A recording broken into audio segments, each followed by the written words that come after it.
how to unwatch an Instagram story. To get started, first of all, open up the Instagram application on your phone. You will then be taken to the Instagram homepage. On this page, go to the top and tap on any story to view it.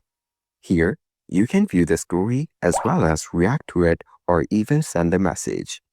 Now, if you want to view the next person's story but don't want them to know that you viewed it, then hold the current story page and half swipe to the left by moving your finger from right to left across the screen. You can now see the story without opening it fully, and the person will not know that you viewed their story.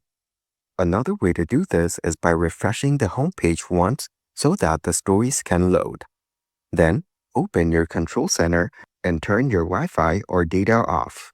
Then, turn on the airplane mode. After that, go back to the Instagram homepage and tap on the story you want to watch. You can now watch the story offline, and the person will not know that you watched it. Following these steps, you can easily unwatch an Instagram story.